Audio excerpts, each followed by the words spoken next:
Salam sejahtera di dalam kasih Tuhan kita, Yesus Kristus. Pada saat ini kita akan mempelajari firman Tuhan dari kitab Yosua. Sebelum kita membuka lembaran-lembaran firman Tuhan yang suci ini, kita tunduk kepala, kita berdoa. Bapa di surga, kerinduan kami yang terbesar pada malam hari ini untuk mendengarkan Tuhan bersabda kepada kami. Sucikanlah hati dan pikiran kami. Bantulah hamba-Mu oleh kuasa Roh Kudus-Mu, sehingga kami dapat memahami akan rencana Tuhan yang indah di dalam kehidupan kami. Dan kami memperoleh berkat yang limpah melalui pertemuan kami pada saat ini. Di dalam nama Yesus kami berdoa. Amin. Pada saat ini, kita akan mempelajari kitab Yosua. Di dalam kitab Yosua, Pasal 24 adalah merupakan satu peristiwa yang menjadi akhir dari perjalanan pemimpin bangsa Israel yang kedua, yang memimpin bangsa Israel masuk ke tanah perjanjian, yaitu hamba Tuhan Yosua. Yosua telah menjadi pemimpin yang ketika dia memulaikan kepemimpinannya, dia memiliki rasa takut oleh karena dia adalah seorang yang dia lihat dia tidak seperti Musa yang memiliki pengalaman yang sangat luar biasa dengan Tuhan, bagaimana Tuhan menggunakan Musa, dan Yosua merasa bahwa dia sangat lemah. Tetapi di dalam keberadaannya yang penuh dengan menurut dia kekurangan yang dia miliki, dia bergantung berserah kepada Tuhan, dan Tuhan menjadikan dia seorang pemimpin yang gagah berani, dan saat ini dia sudah berada pada akhir dari kepemimpinannya. Usianya sudah lebih dari 90 tahun. Dan untuk terakhir kalinya dia memanggil seluruh bangsa Israel untuk memohon kepada mereka, meminta kepada mereka, membuat satu perjanjian, komitmen kepada Tuhan untuk mereka dapat setia kepada Allah. Kita bisa baca di dalam Yosua 24, kita lihat ayat yang pertama. Ayat yang pertama mengatakan sebagai berikut. Kemudian Yosua mengumpulkan semua suku orang Israel di Sikem. Dipanggilnya para tua-tua orang Israel, para kepalanya, para hakimnya, dan para pengatur pasukannya. Lalu mereka berdiri di hadapan Allah. Yosua memanggil seluruh orang Israel. Dan seluruh orang Israel datang berkumpul bersama dengan semua pemimpin-pemimpin yang ada. Mereka berkumpul di hadapan Tuhan. Artinya adalah bahwa ini adalah satu panggilan bagi mereka untuk berkumpul berjemaah untuk menyembah Tuhan Allah yang Maha Kuasa. Dan tempat yang dipilih oleh Yosua disebutkan adalah Sikem. Kita bisa melihat dari berbagai catatan Alkitab tentang Sikem ini. Sikem ini adalah satu tempat di mana di dalam Kejadian 12 ayat 6 dan 7 merupakan tempat di mana Allah menjanjikan kepada Abraham menjadi satu bangsa yang besar dan membuat perjanjian dengan Abraham.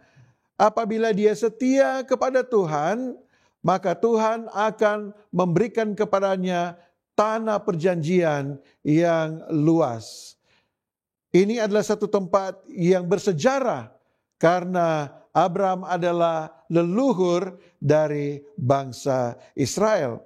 Kemudian di dalam Kejadian 33 ayat 20. Di peristiwa ini di Sikem ketika Yakub dia membuat mezbah dan memberi nama mezbah itu adalah El Elohore, yang artinya Elohim adalah Allah dari Israel.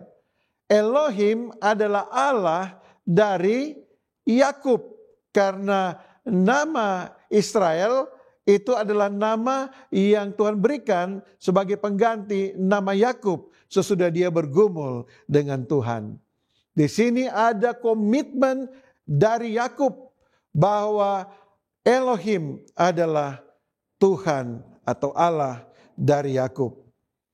Di wilayah ini, di Sikem ini adalah merupakan tempat di mana Yusuf dikhianati oleh saudara-saudaranya. Dia ditangkap, dia dimasukkan ke dalam sumur yang kering, lalu kemudian dia diangkat dan dia dijual kepada musafir dalam perjalanan mereka, yang mana pada waktu itu Yusuf tidak mengetahui kemana dia akan dibawa pergi. Tetapi Yusuf berdoa di dalam hatinya dan berjanji untuk tetap setia kemanapun dia akan dibawa, bahkan ke wilayah di mana orang-orang akan menyembah Allah-Allah lain atau ilah-ilah lain. Dia akan tetap setia untuk menyembah Tuhan.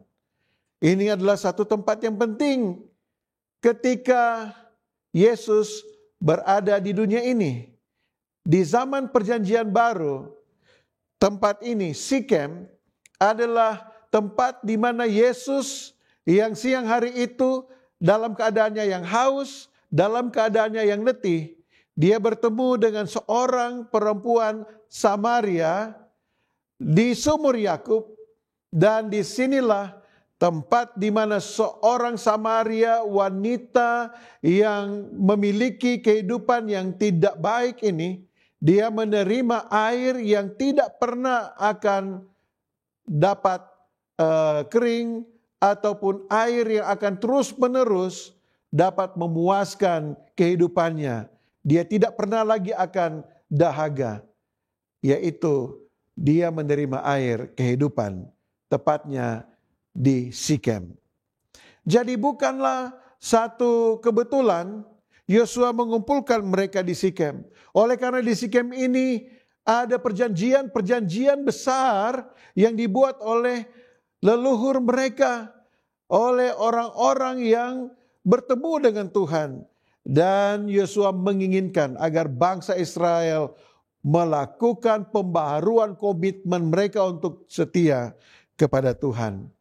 Selanjutnya kalau kita baca ayat 2 sampai dengan ayat 13, disebutkan bahwa berkatalah Yosua kepada seluruh bangsa itu, beginilah firman Tuhan Allah Israel, dahulu kala di seberang sungai Efrat, disitulah diam nenek moyangmu, yakni Terah, ayah Abraham, dan ayah Nahor, dan mereka beribadah kepada Allah lain.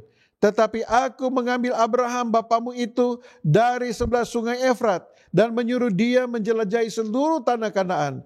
Aku membuat banyak keturunannya, dan memberikan Ishak kepadanya. Kepada Ishak kuberikan Yakub dan Esau. Kepada Esau kuberikan pegunungan Seir menjadi miliknya, sedang Yakub serta anak-anaknya pergi ke Mesir. Lalu aku mengutus Musa serta Harun dan menulahi Mesir seperti yang kulakukan di tengah-tengah mereka. Kemudian aku membawa kamu keluar. Dan seterusnya kalau kita membaca ayat-ayat ini dari ayat 2 sampai ayat 13, kita menemukan bahwa Tuhan sudah memiliki satu rencana yang luar biasa untuk memanggil leluhur bangsa Israel, yaitu Abraham, keluar dari lingkungan, dari keluarga yang menyembah berhala. Dan Abraham mendapatkan panggilan ini oleh karena dia mendapatkan kasih karunia dari Tuhan.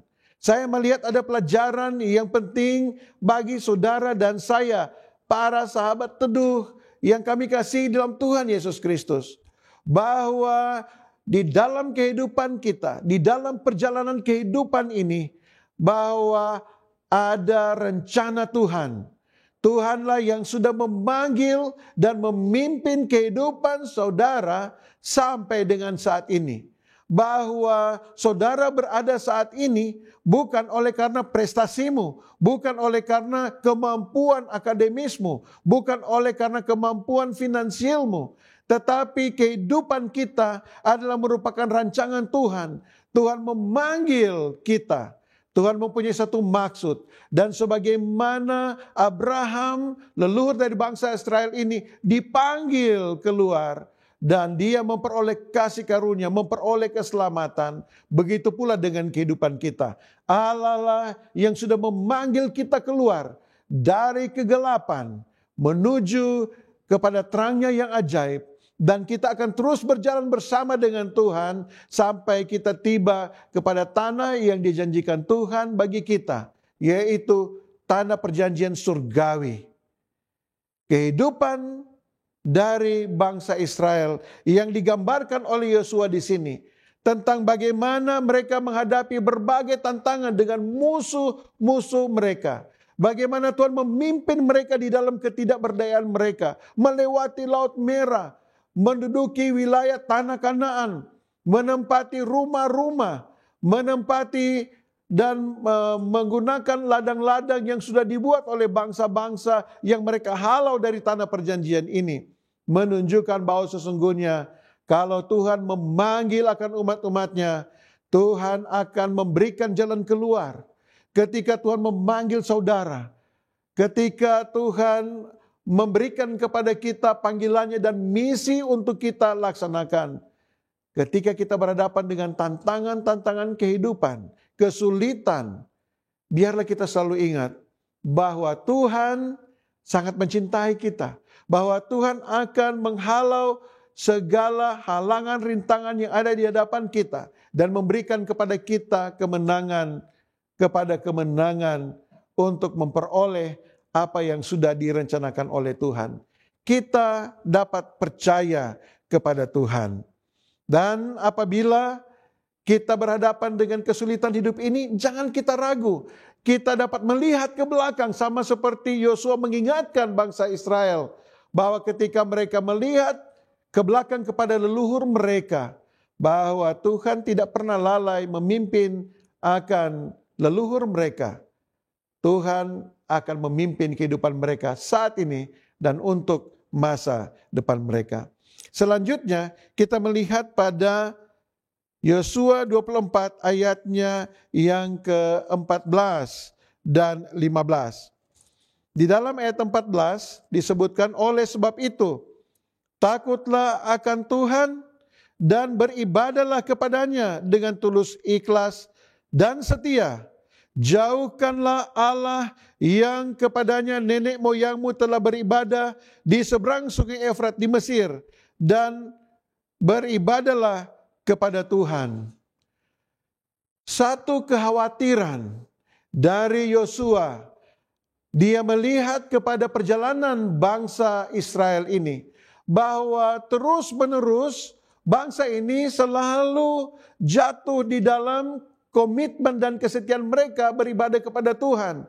Mereka cenderung untuk melihat kepada bangsa-bangsa kafir yang ada di sekitar mereka dan menyembah Tuhan, ilah-ilah yang disembah oleh bangsa-bangsa kafir ini. Itulah sebabnya Yosua memberikan panggilannya yang terakhir sebelum dia akan berpisah dengan bangsa ini, untuk setia, untuk menyembah kepada Allah yang memimpin mereka, kepada Yahweh, kepada Elohim, Allah yang Maha Kuasa. Dan apa yang Yosua selanjutnya katakan di ayat 15. Tetapi jika kamu anggap tidak baik untuk beribadah kepada Tuhan, pilihlah pada hari ini kepada siapa kamu akan beribadah. Allah yang kepadanya nenek moyangmu beribadah di seberang sungai Efrat, atau Allah orang Amori yang negerinya kamu diami ini. Tetapi aku dan seisi rumahku, kami akan beribadah kepada Tuhan. Yosua adalah seorang pemimpin yang luar biasa. Dia memimpin dengan teladan kehidupannya. Dia sudah melakukan satu komitmen untuk menyembah Tuhan apapun yang akan terjadi. Dia telah memberikan satu teladan yang baik bagi keluarganya, untuk menyembah kepada Tuhan. Dan dia memberikan panggilan bahwa bangsa Israel ini harus menyembah Tuhan dan mereka dapat melihat kepadanya sebagai pemimpin bangsa Israel ini bahwa dia dan keluarganya telah membuat keputusan yang besar dan yang terindah ini adalah untuk beribadah, untuk berbakti kepada Tuhan, dan untuk melayani Tuhan. Dan keluarganya, kehidupannya dapat menjadi teladan bagi bangsa Israel. Kita diingatkan bahwa kehidupan kita sebagai anak-anak Tuhan haruslah menjadi teladan yang baik di tempat di mana kita berada, di lingkungan di mana kita tinggal, dan kepada orang-orang yang kita jumpai di dalam tanggung jawab kita dalam pekerjaan kita, dan kepada orang-orang yang Tuhan izinkan untuk bertemu dengan kita. Biarlah orang-orang dapat melihat bahwa sesungguhnya kita memiliki teladan yang baik di dalam kita beribadah, menyembah, dan melayani akan Tuhan. Tuhan akan menyanggupkan kita kalau kita berserah kepadanya untuk dapat menjadi teladan yang baik di hadapan orang lain. Selanjutnya kita lihat pada ayat 16 sampai 18. Lalu bangsa itu menjawab, "Jauhlah daripada kami meninggalkan Tuhan untuk beribadah kepada Allah lain. Sebab Tuhan Allah kita dialah yang telah menuntun kita dan nenek moyang kita dari tanah Mesir, dari rumah perbudakan, dan yang telah melakukan tanda-tanda mujizat yang besar ini di depan mata kita sendiri, dan yang telah melindungi kita sepanjang jalan yang kita tempuh dan di antara semua bangsa-bangsa yang kita lalui." Bangsa Israel memberikan perjanjian mereka, tetapi perjanjian ini harus melewati ujian waktu untuk masa-masa yang akan datang. Dan Yosua merindukan agar supaya komitmen yang dibuat oleh bangsa ini, mereka tetap berpegang teguh, setia kepada Tuhan. Ayat 19 sampai 23. Dan kita hanya akan membaca beberapa ayat saja di sini. Tetapi Yosua, ayat 19, tetapi Yosua berkata kepada bangsa itu,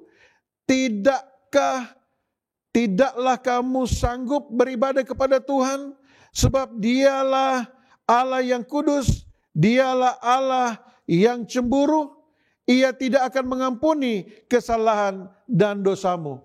Kita melihat di sini, kalau kita membaca narasi ini seterusnya, bahwa ada keraguan dari Yosua tentang komitmen bangsa ini. Oleh karena mereka cenderung untuk gagal. Dan dia mau memberikan penekanan bahwa komitmen, janji setia, perjanjian atau covenant yang mereka buat dengan Tuhan di Sikem ini harus menjadi perjanjian yang akan tinggal tetap. Oleh karena kita dapati bahwa kelemahan mereka adalah mereka mudah untuk jatuh menyembah kepada ilah-ilah yang lain. Barangkali kita berpikir bahwa kita tidak sama dengan bangsa Israel. Tetapi saya mau katakan ini, Alkitab berulang-ulang kali berbicara kepada orang-orang Kristen yang mula-mula. Seperti yang dikatakan oleh Rasul Paulus kepada orang-orang yang ada di Filipi. Filipi 3 ayat 14.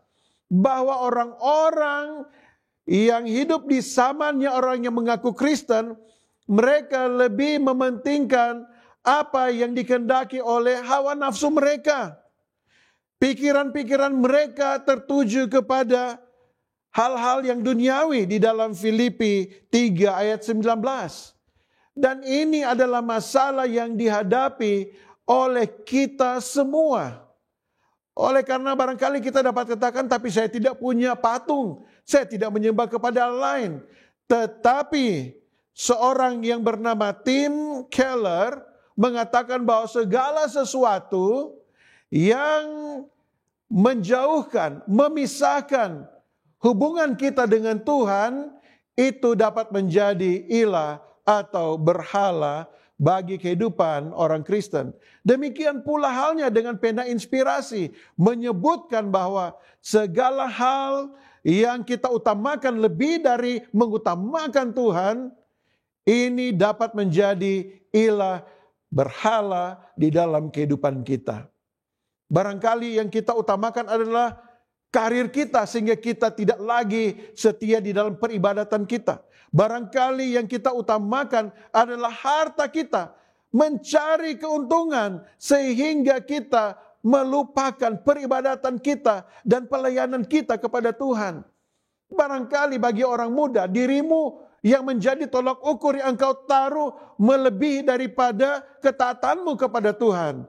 Ketika dirimu merasa aku lelah, aku capek, engkau tidak menghadiri acara ibadah.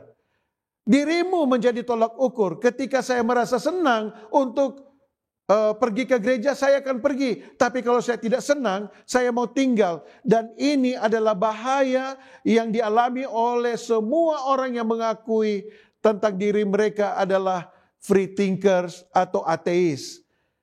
Yang menjadi utama adalah diri mereka, apa yang mereka rasakan, apa yang mereka pikirkan, dan mereka bentuk dalam pikiran mereka, inilah yang mereka anggap itulah yang benar. Mereka memberikan definisi mereka tentang Allah yang tidak sesuai dengan firman Tuhan. Dan semua hal yang akhirnya memisahkan kita dari Tuhan itu menjadi berhala di dalam kehidupan kita. Kita diminta melalui panggilan dari Yosua untuk meninggalkan hal-hal yang dapat menjauhkan kita dari Tuhan. Dan kita boleh beribadah, menyembah Tuhan, dan melayani Tuhan. Di bagian ayat 25 sampai dengan 27, maka Yosua membuat perjanjian dengan mereka. Kita lihat ayat 25.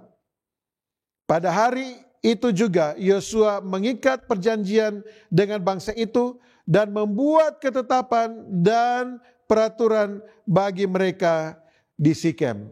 Dan selanjutnya dibuat satu perjanjian, ada tugu yang dibuat untuk perjanjian yang mereka buat. Saudaraku, pada hari itu Yosua berkata pada ayat 15, Yosua 24 ayat 15, choose you this day, pilihlah pada hari ini. Dan saya mengajak saudara dan saya, sahabat teduh, untuk membuat keputusan pada hari ini. Pilihlah untuk beribadah kepada Tuhan, untuk menyembah Tuhan, untuk merendahkan hidup kita agar kita menjadi pelayan bagi Tuhan. Bukan kita menjadi master atau tuan yang Tuhan harus mendengar apa yang menjadi keinginan kita. Tetapi kita mau melayani Tuhan, mau menjadi pelayan Tuhan di dalam semua aspek kehidupan kita. Kita lihat ayat yang terakhir, ayat 29. Yosua 24 ayat 29. Sesudah itu Yosua melepas bangsa itu masing-masing ke milik pusakanya. Ayat 29. Dan sesudah peristiwa-peristiwa ini, maka matilah Yosua bin Nun, hamba Tuhan itu, ketika berumur 110 tahun. Ketika Yosua mati, dia memiliki satu gelar. Apakah saudara memperhatikan ayat 29 yang kita sudah baca tadi? Apa gelarnya? Di ayat 15, Yosua memiliki satu komitmen. Tetapi aku dan seisi rumahku, kami akan beribadah kepada Tuhan. Di dalam terjemahan bahasa Inggris menyebutkan, we will serve the Lord. Kami akan melayani, menjadi pelayan dari Tuhan. Dan Yosua pada ayat 29 Di sana dikatakan, matilah Yosua bin Nun, hamba Tuhan itu. Yosua mendapatkan satu gelar sebagai hamba Tuhan yang melayani, yang menyembah, yang berbakti kepada Tuhan. Saya mengajak kita semua untuk memiliki satu kehidupan seperti Yosua yang mengambil keputusan untuk mau melayani Tuhan, mau menyembah Tuhan, mau beribadah kepada Tuhan. Dan kiranya gelar yang diberikan oleh Tuhan kepada Yosua boleh menjadi gelar dari semua kita, bahwa kita adalah hamba-hamba Tuhan yang mau menyembah, yang mau melayani Tuhan, beribadah kepada Tuhan seumur hidup kita. Mari kita tunduk kepala, kita satu di dalam doa. Bapa kami yang ada di dalam kerajaan surga, kami berterima kasih untuk firman-Mu yang mengingatkan kami tentang pentingnya kami membuat keputusan setiap hari.